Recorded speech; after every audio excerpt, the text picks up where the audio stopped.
नमस्कार प्यारे दोस्तों, आप सभी का हमारे इस यूट्यूब चैनल पर बहुत बहुत स्वागत है। एंड फाइनली यहाँ पर बीपीएससी के द्वारा री एग्ज़ाम की डेट की घोषणा कर दी गई है। और यहाँ पर आप देख सकते हैं 19, 20, 21 व 22 तारीख की डेट में जैसा बीपीएससी ने दावा किया था, सेम उसी डेट को आपके एग्जाम्स कंडक्ट करवाए जाने हैं। बेसिकली इस वीडियो में बहुत से क्वेश्चंस का आपका डाउट क्लियर होने वाला है। सबसे पहला डाउट कि कौन कौन से ऐसे आईएनएम के क्वेश्चन हैं जो निश्चित तौर पे आपको पढ़ के जाने चाहिए और यहाँ पे 8 से 10 अंक आपके बूस्ट हो सकते हैं। जैसा कि आप सभी को पता है 6 to 8 वर्ग में आईएनएम के 8 प्रश्न आने वाले हैं और इसी के साथ ही साथ कुछ मैथ्स के भी आपको प्रश्न पता चल जाएंगे जो डेफिनेटली ऐसे चांसेस हैं कि 95% तक आपके ये क्वेश्चन लड़ जाएंगे।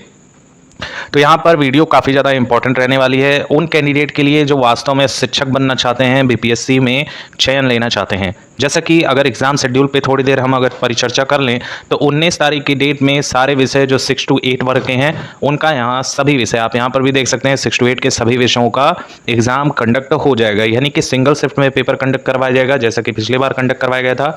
नॉर्मलाइजेशन बिल्कुल नहीं होगा क्योंकि एक ही शिफ्ट में पेपर आपका कंडक्ट करवाया जाना है। कोई भी चेंजेस नहीं किया गया है, सिर्फ डेट नहीं आपकी आ गई है। 20 तारीख की डेट में सामान्य उर्दू एवं बांग्ला का प्रश्न पत्र आपको दिया जाएगा जो कि 1 से 5 पीआरटी के रिगार्डिंग है। 21 तारीख में 9 से 10 वाले अभ्यर्थी तैयार रहेंगे और यहाँ पर अनुसूचित जाति एवं अनुसूचित जनजाति कल्याण विभाग वर्ग 6 से 10 का भी सभी विषयों का यहाँ पर परीक्षा कंडक्ट करवाया जाएगा। साथ ही साथ अगर हम 22 तारीख की डेट की बात कर लें तो यहाँ पर पीजीटी के सभी विषयों का एग्जाम कंडक्ट करवाने चल रहा है आयोग। तो निश्चित तौर पे अब आपको कमर कस लेनी चाहिए और कौन से ऐसे मेथड हैं, कौन से स्ट्रेटजी फॉलो करके आप यहाँ पर 85 से 90 या आप 100 को भी 100 नंबर भी क्रॉस कर सकते हैं आउट ऑफ 120।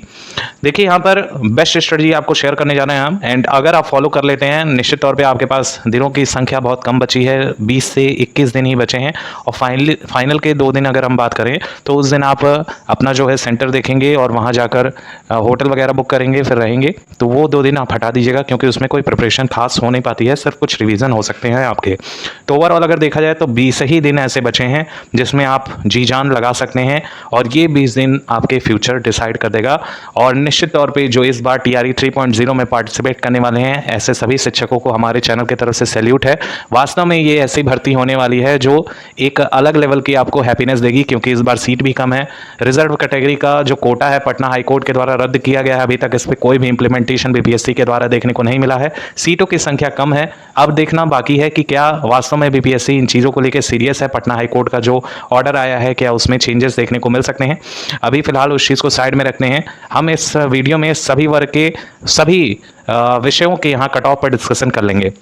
साथ ही साथ क्या सीट बढ़ेंगी तो बढ़नी चाहिए, ऐसा जो है पटना हाईकोर्ट का कहना है, सीट बढ़नी ही चाहिए। लेकिन अब बीपीएससी है, अभी क्या इंप्लीमेंटेशन करता है वो आप उस पर छोड़ दिएगा और परीक्षा का पूरा कार्यक्रम जैसा कि हमने आपको दिखाया है इस वीडियो में। UR EBC BC OBC and आपके ईडब्ल्यूएस के जो हमारे साथी हैं एससी एसटी एंड फीमेल, इन सभी का यहाँ पे डिस्कशन हम करने वाले हैं। तो वीडियो खासा इंपॉर्टेंट होने वाली है, तो पूरे वीडियो को लास्ट तक देखिएगा साथियों।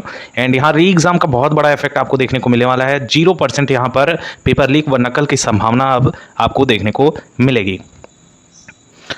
सबसे पहले अगर हम बात करें तो कई सारे वीडियोस में अलग, यहाँ दोस्तों हम बात करेंगे पीआरटी के कट ऑफ के बारे में। सबसे पहले अगर हम बात कर लें तो यूआर कैटेगरी, अगर मेल से आप बिलोंग कर रहे हैं, इस वर्ग से आप बिलोंग कर रहे हैं तो निश्चित तौर पे आपकी जो कट ऑफ रहेगी वो राउंड अबाउट 85 तक जाने की इस बार बहुत ज़्यादा चांसेस हैं।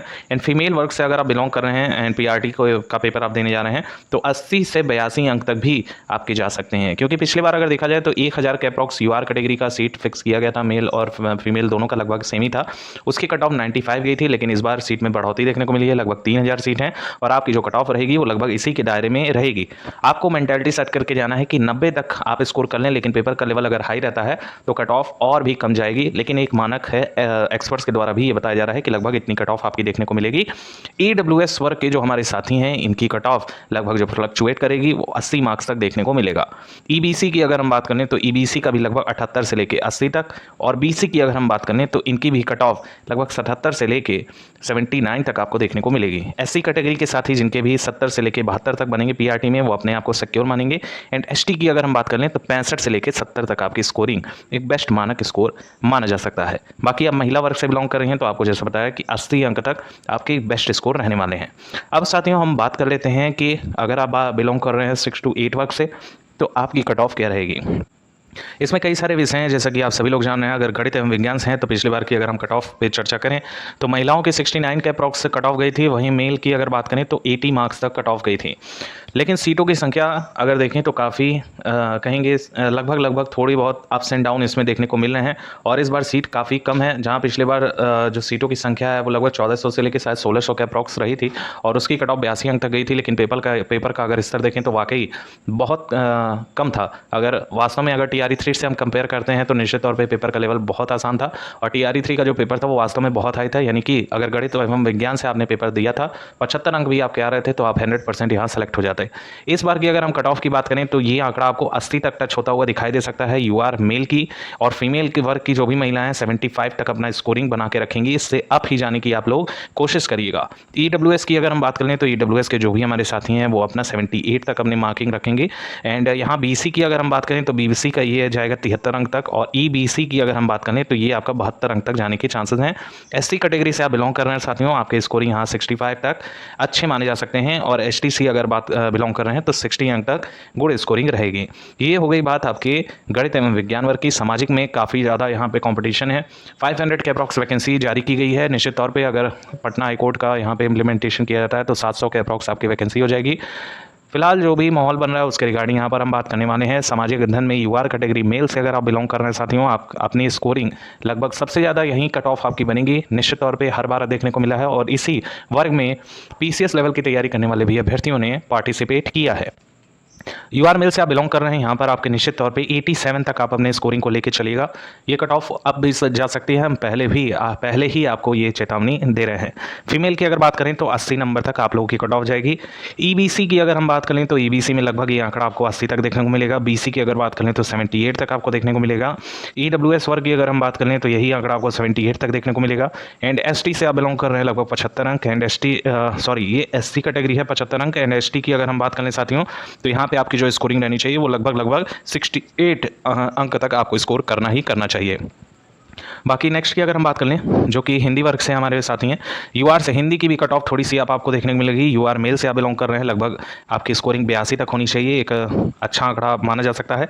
फीमेल वर्ग की बात करें लगभग यहाँ पे 78 तक आपको स्कोरिंग करनी ही चाहिए।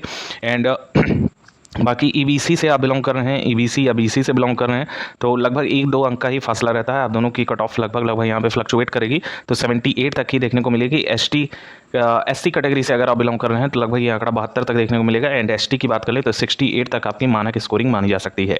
अब हम सिर्फ UR कैटेगरी की ही बात करेंगे, बाकी आप अपने अंक में से 5 से 6 नंबर माइनस करते हुए चलेंगे। अंग्रेजी वर्ग में अगर आप UR मेल्स कैटेगरी से बिलोंग कर रहे हैं, आपकी स्कोरिंग जो रहनी चाहिए वो लगभग 80 से लेके 85 के बीच में आपके नंबर फ्लक्चुएट कर सकते हैं, यानी आपको बेटर स्कोर करना होगा क्योंकि सीट कम है आपकी। और अगर फीमेल वर्ग से आप बिलोंग कर रही हैं, आपके लगभग 75 अंक तक गुड स्कोरिंग मानी जा सकती है। अगला नेक्स्ट अगर हम बात करें तो यहाँ पे संस्कृत वर्ग की बात कर लेते हैं। UR मेल से बिलोंग कर रहे हैं, लगभग आपकी कट ऑफ 80 तक टच होगी ही होगी और इससे कम आप सिलेक्शन थोड़े से भूल जाइएगा कि आपका सिलेक्शन होगा। निश्चित तौर पर जो कॉम्पिटिशन है बहुत ज़्यादा है, सीट भी हमको कम ही देखने को मिल रही है तो यहाँ पर फाइट बहुत ज़्यादा है। तो एक एवरेज ऑन एन एवरेज हम आपको अंक बता रहे हैं, इतना अपने आप में माइंड सेटअप ही करके चलिएगा कि निश्चित तौर पे इतने में आपका 100% सिलेक्शन हो जाएगा। फीमेल वर्ग के संस्कृत से हैं, आपका 78 तक जाने के बहुत ज़्यादा आसार बन रहे हैं। बाकी अगर आप उर्दू वर्ग से हैं, उर्दू में UR मेल से हैं आप, तो आपकी जो स्कोरिंग रहनी चाहिए वो लगभग 78 तक होनी चाहिए। फीमेल वर्ग की लगभग 75 तक आपको देखने को मिलेगी। TGT PGT की अगर हम बात करें तो काफ़ी ज़्यादा लंबी वीडियो बन जाएगी। नेक्स्ट वीडियो स्पेशली डेडिकेटेड रहेगी हमारे TGT PGT के साथियों की। ऑन एन एवरेज स्कोरिंग बात करें तो लगभग 80 के अबव आप लोग स्कोर करने की ही कोशिश करेंगे। एक मानक स्कोर की अगर हम बात करें, जितने भी साथी ये सोच रहे हैं कि 70-72 नंबर आके यहाँ पर हम UR कैटेगरी से सिलेक्शन ले जाएंगे, निश्चित तौर पर आप गलत तरीके का प्रिपरेशन कर रहे हैं। और यहाँ पर हम एक और चीज़ यहाँ बता देते हैं कि मॉक टेस्ट में आपके कितने अंक आने चाहिए, तो आप यहाँ पर 101% श्योर रहिएगा। देखिए रैंकिंग बहुत ज़्यादा मैटर कर रही है, आप अपने रैंक को चेक किया करिए, चाहे आपके नंबर 60 बन रहे हो, चाहे आपके नंबर 65 बन रहे हो, या 70 या 75 या 90 या 120 में 120 ला रहे हो। निश्चित तौर पे जो रैंकिंग है वो डिसाइड कर देगी कि आपका यहाँ सिलेक्शन होगा कि नहीं। और ये मान के चलिएगा कोई भी यहाँ पर DV स्किप नहीं करेगा। जिसके भी सिलेक्शन होंगे 101% सभी यहाँ पर सिलेक्शन पा लेंगे। जिनके भी रैंकिंग जितनी आपकी वैकेंसी है उससे कम आ रही है, एक दो रैंकिंग कम आ रही है, तो 100% आप सिलेक्शन ले जाएंगे। लेकिन रैंकिंग अगर ज़्यादा जा रही है तो आपको अभी से मेहनत करने की ज़रूरत है और हमारे चैनल के साथ जुड़े रहिएगा, क्योंकि हम ऐसे आपको क्वेश्चन बता देंगे कि 101% आप यहाँ पर आराम से 20 से 25 अंक फ्री में ले जाएंगे अगर आप इस चीज़ों को फॉलो करते हैं तो। अब हम कुछ ऐसे INM के क्वेश्चन को आपको रटवाने वाले हैं जो 101% किसी न किसी एग्जाम में आपको देखने को मिल जाएगा। बीपीएससी के द्वारा 2015 में ये क्वेश्चन 2 बार पूछा गया है, 56 एंड 59 में। 1922 में गया अधिवेशन, और ये TRE 2 का भी एक बहुत पसंदीदा क्वेश्चन था कि 1922 में गया कि इंडियन, ये गया वाला पूछा गया था कि 1922 में जो कांग्रेस अधिवेशन करवाया गया था वो कहाँ पे करवाया गया था, तो ये गया अधिवेशन था। एंड यहाँ पे अगर हम बात करें तो कांग्रेस के अधिवेशन की अध्यक्षता किसने किया था, तो निश्चित तौर पे अगर आपने प्रिपरेशन नहीं किया होगा तो आप नहीं बता पाओगे, लेकिन यहाँ पे इस वीडियो को देखने के बाद आपको ये आंसर पता चल जाएगा। और निश्चित तौर पे इसके रिलेटेड आपको क्वेश्चन भी 6 to 8 वर्ग या फिर TGT PGT किसी से भी बिलोंग कर रहे हो, GS आप में आता है तो यहाँ पे ये क्वेश्चन आपके लड़ जाएंगे। चितरंजन दास जी ने यहाँ पर इसकी अध्यक्षता की थी। नेक्स्ट क्वेश्चन देखिएगा, ये बहुत ज़्यादा इंपॉर्टेंट क्वेश्चन है, निश्चित तौर पे बीपीएससी की TRE में भी ये क्वेश्चन पूछा गया है। लंदन में 13 मार्च 1940 को सर माइकल ओडवायर को गोली से मारा गया, किसने मारा था, तो उधम सिंह ने मारा था। इन पे एक मूवी बनी है, आप जाकर उसको भी देख सकते हैं। फिलहाल अभी मूवी मत देखिएगा क्योंकि यहाँ पर एक सिलेक्शन की बात है, आपकी ज़िंदगी बदल सकती है 20 दिनों में। रविन्द्रनाथ टैगोर ने अपनी नाइटहुड की उपाधि किस कारण से त्याग दी थी, निश्चित तौर पर ये आप सभी लोग जान रहे हैं, जलियांवाला बाग हत्याकांड जो 1919 में यहाँ पर हुआ था। अमृतसर के जलियांवाला बाग हत्याकांड में करीबन जो है हज़ारों की संख्या में कुएं में जो हमारे साथी थे वो मारे गए थे। हालांकि इस पे अगर डिटेल से बात करें तो पूरी वीडियो बन सकती है। एक शहीद के नाम पे ये दिन घोषित हो गया था और कई सारे लोग। एक और क्वेश्चन है कि जलियांवाला बाग हत्याकांड किस वजह से हुआ था, मतलब वहाँ पे जो जन समारोह था वो क्यों उमड़ा था और किस वजह से यहाँ पे गोलियाँ चली थी। देखिए तेज सप्रू जी की गिरफ्तारी जब हुई थी तो यहाँ पे जलियांवाला बाग में सभी लोग जन समारोह कर रहे थे, जिसकी वजह से यहाँ पर जो अंग्रेजी सत्ता थी उसको अच्छा नहीं लगा और यहाँ पर जनरल ओडायर के द्वारा सीधे सीधे यहाँ पे ऑर्डर दिया गया और जनरल डायर ने गोलियाँ चलानी स्टार्ट कर दी और एक ही राउंड में कई सारे लोगों को मार डाला था। जलियांवाला बाग में प्रदर्शन के लिए क्यों लोग जमा हुए थे, देखिए क्वेश्चन आ भी गया है, बीपीएससी के द्वारा पूछा भी गया है। निश्चित तौर पे आप सभी लोग इस चीज़ को अब आसानी से टिक कर पाएंगे। किचलू तथा सत्यपाल की बंदी बनाने के विरोध में प्रदर्शन करने के कारण यहाँ पर ये सारी चीज़ें हुई थी। अगला क्वेश्चन ये बहुत ज़्यादा इंपॉर्टेंट है, TRE में भी पूछा गया क्वेश्चन है और उससे पहले बीपीएससी ने कई सारे एग्जाम्स में क्वेश्चन पूछा है। रॉलेट एक्ट भारत में लागू किया गया था 1919 में और ये काफ़ी ज़्यादा इंपॉर्टेंट क्वेश्चन है। ऐसे ही डेली अगर आप वास्तव में चाहते हैं कि हम INM के क्वेश्चन ऐसे लाएं जो वास्तव में इस बार फंस सकते हैं तो आप कमेंट करके ज़रूर बताइएगा। हम स्पेशली डेडिकेटेड वीडियो 5 से लेके 10 मिनट की वीडियो रहेगी। आपके INM के मोस्ट इंपॉर्टेंट क्वेश्चन जो 101% फंसने के चांसेस हैं वो हम आपके सामने लाएंगे। तो जब तक आप लोग कमेंट करके नहीं बताएंगे तब तक ये सीरीज़ स्टार्ट नहीं होगी। 20 दिन बहुत ज़्यादा महत्वपूर्ण आपके लाइफ को बदल सकते हैं, तो आपके कमेंट का रहेगा। वीडियो ज़्यादा से ज़्यादा लाइक करिएगा और ज़्यादा से ज़्यादा शेयर करिएगा। चैनल को दबाकर सब्सक्राइब कीजिए। जितने भी बीपीएससी TRE 3.0 के एग्जाम देने जा रहे हैं उनको सिलेक्शन तक जो भी न्यूज़ रहेगा हमारे चैनल ऑथेंटिसिटी के साथ प्रोवाइड करेगा, तो चैनल सब्सक्राइब करिएगा। एंड आप सभी लोगों का आज का दिन बेहतरीन जाए और ये जो 19 से लेकर 22 जुलाई का डेट है ये अंतिम दिन हो आपके सिलेक्शन का। Thank you so much for watching.